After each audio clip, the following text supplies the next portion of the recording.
ტრადიციულად საპროტესტო აქცია ბათუმში, რომელსაც ახლა პირდაპირ ეთერში ჩავრთავთ. თამარ თედიაშვილი, ჩვენი ჟურნალისტი, გვერდება. თამარ, სად მიმდინარეობს დღეს აქცია და რა ვითარება ადგილზე?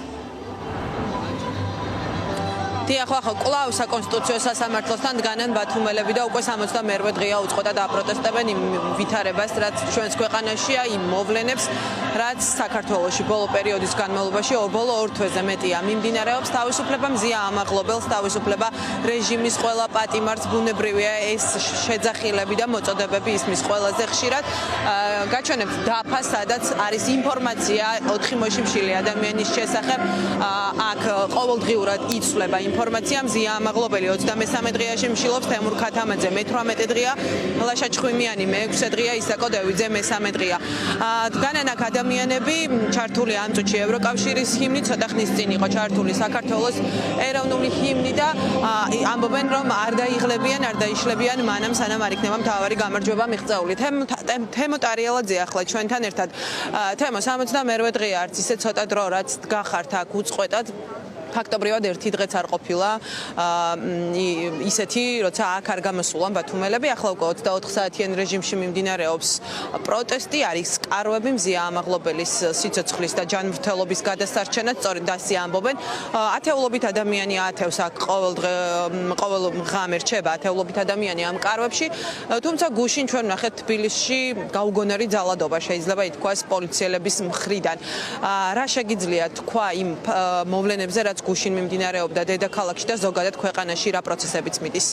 კი, 62 დღეა ჩვენ უწყვეტად ვაპროტესტებთ იმას, რაც ქვეყანაში ხდება, იმ უსამართლობას, რაც ქვეყანაში ხდება და მე მხვდება ცინიკური დამოკიდებულება ხელისუფლების რამდენიმე მომხრის მხრიდან თუ წარმომადგენლის მხრიდან, რომ 70 დღე დადიხართ ქუჩაში და შედეგს ვერ იღებთ.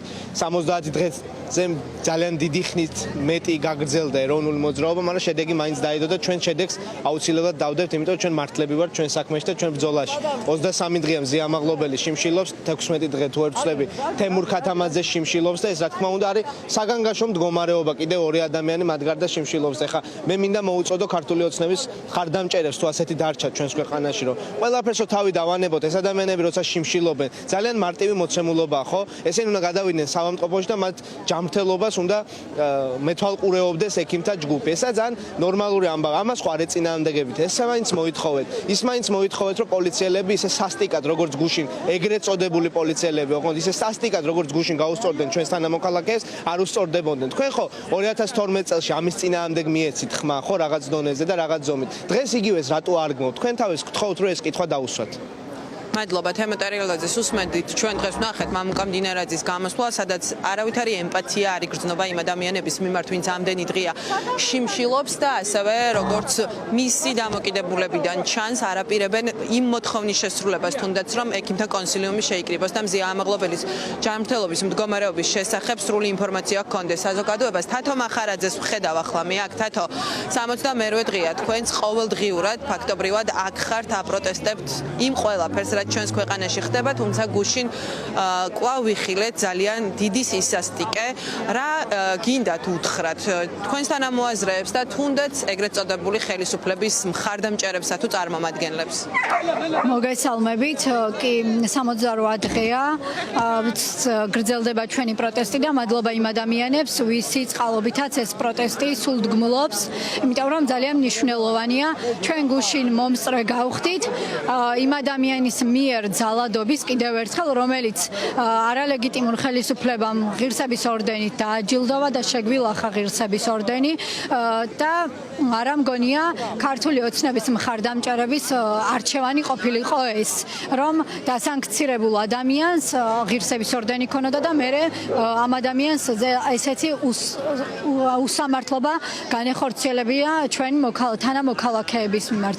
ამიტომ თქვენ მოგიწოდებთ, იმიტომ რომ არალეგიტიმურ ხელისუფლებაზე მოწოდებას უბრალოდ აზრი არ აქვს და მით უმეტეს ბიძინა ივანიშვილზე, იმიტომ რომ მათ არ ესმის ჩვენი ხმა და თქვენ მოგიწოდებთ, რომ ვაიძულოთ ეს ხალხი ჩვენი პროტესტით, ჩვენი ბრაზით, ჩვენი სამართლენდო ლეგიტიმური ბრაზით, რომ შეგვიმჩნიონ, გვაღიარონ და გაიგონ ჩვენი პროტესტის ხმა, იმიტომ რომ ამ ქვეყანაში ძალიან ბევრი უსამართლობის მომსწრე ვართ და წარმოუდგენელი სისასტიკის მომსწრე ვართ ყოველდღიურად. ამიტომ გთხოვთ, რომ გამოხვიდეთ და კიდევ ერთხელ რეალობა რა ხდება დაინახოთ, იმიტომ რომ ეს არ არის თქვენი არჩევანი. მადლობა თათო მახარაძეს უსმენით მე ახლა ჩვენს მაყურებელს ვაჩვენებ კარვებს რომელიც საკონსტიტუციო სასამართლოსთან დგას უკვე მეხუთე ღამეა თუ სწორად მახსოვს და მეხუთე ღამეა აქ ათეულობით ახალგაზრდა სხვადასხვა ასაკის ადამიანი ათევს ღამეს და ამბობს რომ ეს კარვები აქ იდგება მანამ სანამ არ იქნება შესრულებული მთავარი მოთხოვნები სანამ არ ექნებათ ინფორმაცია მზია ამაღლობელის ჯანმრთელობასა და სიცოცხლესთან დაკავშირებით და სანამ საფრთხე შეექმნება ამ პროცესს სწორედ ასე ხედავენ ისინი იმ მოვლენებს რაც ჩვენს ქვეყანაში ვითარდება აქ საკონსტიტუციო სასამართლოსთან როგორც გითხარით 68 დღეა საპროტესტო აქცია გრძელდება და ყოველდღიურად ეს ადამიანები ამბობენ რომ არ გაჩერდებიან მანამ სანამ ხელისუფლება იძულებული არ გახდება რომ ძალიან ბევრი მოქალაქის უმრავლესობის ინტერესები გაითვალისწინოს და შეიმჩნიოს